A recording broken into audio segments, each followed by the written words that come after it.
Good afternoon. Good afternoon, everyone. Let's give Sean Dove a hand. Let's give Sean Dove a hand. This man works tirelessly, and I love this brother. Love him to death. And it's so funny. We always get all the Casey cousins mixed up. I worked for Annie E. Casey, but they're all the same thing. Actually, one big family that had a lot of money, couldn't get along, and they split up and developed 3 different foundations. That's how that worked. But I'm pleased to be here to help introduce the BMA innovators, and specifically Dory Maynard and the work around narrative change. And just as Sean said, in terms of the talent, now I know many of you, maybe just one of the innovators I don't really know well. I've never seen you all in the same room at the same time. I'm blown away already. I am blown away already because the work that you do is pretty amazing.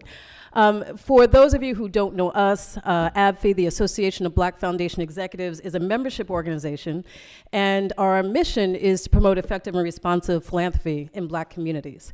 And we are one of the many organizations that have been helping to organize the philanthropic field around Black male achievement. We've been doing that work for over 10 years now, and I think back to when we first started organizing conversations at our conferences and the like around Black male achievement.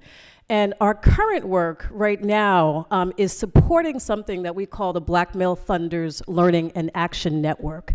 And you'll hear us refer to the LAN. The LAN, the Learning and Action Network, is a group of about 15 or 20 or so foundations that are either investing in Black male achievement or who are interested in doing so.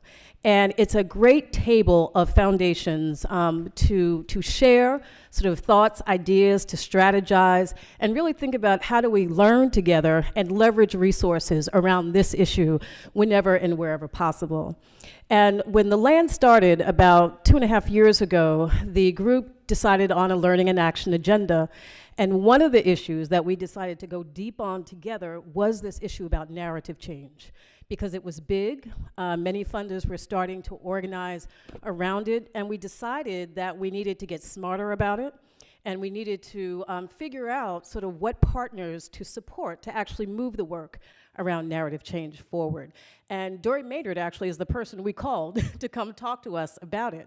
And Dory joined the LAN meeting that we just had in Oakland to help us sort of think about how, as a collective group of funders, we might move our resources together to address the issue of narrative change. So I know many people come at this issue in many different ways, and we at ABFE do consulting. We do trainings with foundation boards and staff on messaging investments around Black communities generally, and also how to develop investment strategies that we think are responsive to Black communities. And the work that we do around messaging is grounded in some research that was done several years ago by Frank Gilliam out of UCLA. And he created something called the dominant model of thinking about race. I want to give this to you and then think about how this affects narrative change work that we all need to figure out how to move together. But his research suggests that the way people think about race in this country goes something like this, that there has been considerable racial progress to the point that racial disadvantage no longer exists, except for individual prejudice, that individuals are self-making, so how they fare is entirely a matter of individual will and desire. So what differences we see in outcomes or disparities is a result of people not trying. It's just the way people think about race in this country, and this is current research, and it's across racial and ethnic groups. So when you think about the stories that we hear about Black men and boys in this country, they are typically about disparity. They're typically about, they come from a deficit base, and this is the dominant model of thinking about Black males in this country in particular.